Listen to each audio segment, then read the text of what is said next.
आज तो बीच रास्ते में मेरी गाड़ी का फर्स्ट गियर टूट गया। रास्ते में मुझे अपनी जान पर से खेलकर कच्चे पुल से होकर गुजरना पड़ा। नमस्ते दोस्तों, मेरा नाम है हेजलविक। मैं एक काल्पनिक दुनिया का ड्राइवर हूँ। दोस्तों आज सुबह मैं खाली खाली सा बैठा हुआ था क्योंकि आज मुझे कहीं ट्रिप पर नहीं जाना था। सुबह का नाश्ता करके मैं तो फिर से सोने की तैयारी में था, तभी मेरे फोन की घंटी बज जाती है। मुझे मेरी गाड़ी की एजेंसी से कॉल आती है कि मुझे हिमाचल प्रदेश जाकर सेब को लोड करके यहाँ लाना है, क्योंकि हिमाचल में आजकल सेब का सीजन स्टार्ट हो चुका है। तो दोस्तों फटाफट से तैयार होकर मैं अपने घर से एजेंसी की ओर निकलता हूँ। वहाँ जाकर मुझे अपनी गाड़ी का परमिट मांगना पड़ेगा, क्योंकि बिना परमिट के आप किसी स्टेट का सामान दूसरे स्टेट में नहीं ले जा सकते हैं। कुछ दूर चलने पर मैं एजेंसी के पास पहुँच जाता हूँ। वहाँ पर गाड़ी को साइड में लगाकर मैं अंदर ऑफिस में जाता हूँ।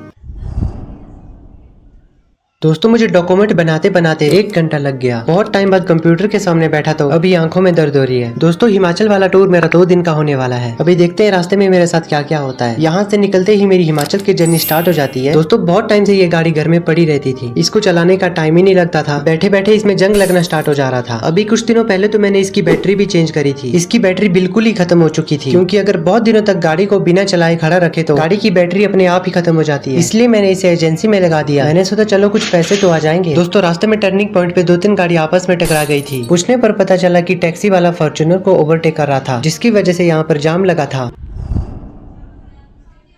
लगातार 150 किलोमीटर चलने के बाद मैं पहाड़ों की चढ़ाई पर पहुंच जाता हूं। दोपहर का टाइम हो चुका है और अभी मुझे भूख भी बहुत ज्यादा लग रही है। देखते हैं रास्ते में कोई ढाबा मिल जाए तो खाना खाने के लिए रुक जाऊंगा। दोस्तों बहुत देर से मैं इस बस के पीछे चल रहा हूं, अब जाके मुझे पास मिला है। पहाड़ों पे ओवरटेक करना थोड़ा सा रिस्की हो जाता है। दोस्तों रास्ते में मैं खड़ी चढ़ाई के पास पहुंच जाता हूँ। यहाँ तो मेरी खाली गाड़ी भी चढ़ी नहीं पा रही थी। दोस्तों भूख के मारे में पानी पीता जा रहा हूँ और अब तक मैंने बहुत ज्यादा पानी पी लिया है। गाड़ी को साइड में लगाकर मैं चला जाता हूँ झाड़ियों के पीछे उसको बाहर निकालने के लिए। फ्रेश होकर मैं गाड़ी में फिर से बैठ जाता हूँ और अपने सफर को जारी रखता हूँ। कुछ देर बाद मेरे साथ कुछ ऐसा हो जाता है कि जिसके बारे में मैंने कभी सोचा भी नहीं था। इसमें एक बहुत बड़ी प्रॉब्लम हो जाती है। इसका पहला गियर जाम हो गया है। पता नहीं अचानक से ऐसा क्यों हो गया। अभी कुछ दिनों पहले तो इसकी सर्विस करवाई थी। अभी यहाँ आसपास में मैकेनिक को कहाँ से ढूंढूं। दोस्तों मैं मैकेनिक का पता पूछने के लिए आसपास की दुकानों में पूछता हूँ। भगवान का शुक्र है कि यही 2 किलोमीटर आगे एक मैकेनिक की शॉप है और मेरी किस्मत भी बहुत अच्छी थी कि मुझे उसका नंबर भी मिल गया। मैंने उसे कॉल की थी, उसने कहा कि मैं आधे घंटे में पहुंच जाऊंगा। अभी आधे घंटे तक मुझे उसका इंतजार करना पड़ेगा। दोस्तों कुछ ही देर में वो अपने स्कूटर पर बैठकर पहुंच जाता है और आते ही अपने काम पर लग जाता है।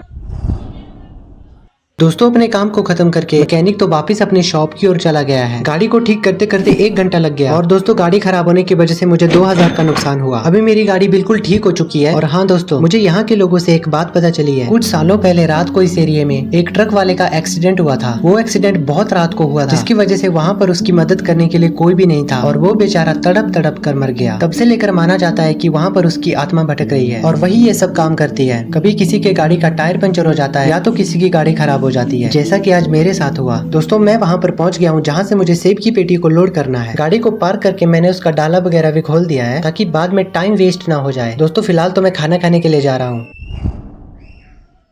दोस्तों अब जाके थोड़ा अच्छा लग रहा है। खाना पेट में जाते ही शरीर में एक अलग ही एनर्जी आती है। दोस्तों यहाँ पर मेरी गाड़ी पूरी लोड हो चुकी है। मैं तुरंत निकल जाता हूँ अपने आगे की सफर की ओर। दोस्तों जिस रास्ते से मैं आया था मुझे उस रास्ते से वापस नहीं जाना है। मुझे घूम कर दूसरे रास्ते से जाना पड़ेगा और वो रास्ता तो और भी खतरनाक है। चलो देखते हैं, जो होगा देखा जाएगा। कुछ दूर चलने के बाद मैं एक पुल के पास पहुंच जाता हूँ। ये यहाँ का सबसे खतरनाक पुल है। दोस्तों इस पुल पर चलने से रिस्क तो बहुत ज्यादा है, लेकिन क्या करे, जाना तो पड़ेगा ही। जब मैं इस पुल के ऊपर से जा रहा था इसमें से बहुत ज्यादा आवाजें आ रही थी। ऐसा लग रहा था कि मानो ये अभी टूट जाएगा। दोस्तों कौन कहता है ड्राइवर की नौकरी आसान होती है। कभी कभी ऐसे रास्तों से भी गुजरना पड़ता है जहाँ जान का बहुत ज्यादा खतरा होता है। दोस्तों आखिरकार मैं सही सलामत यहाँ से गुजरता हूँ। 2 किलोमीटर सीधा चलने के बाद मैं वहाँ पर पहुँच जाता हूँ जहाँ मुझे माल की डिलीवरी करनी है। दोस्तों पहाड़ों पर बसा ये गाँव बहुत ही सुंदर और बहुत ही शांत था। यहाँ आकर मन को बहुत शांति मिल रही थी। तो दोस्तों ये थी हमारी आज की वीडियो। आप कहाँ से इस वीडियो को देख रहे हो और आपको ये वीडियो कैसी लगी मुझे कमेंट में जरूर बताना और जाते जाते चैनल को सब्सक्राइब करना।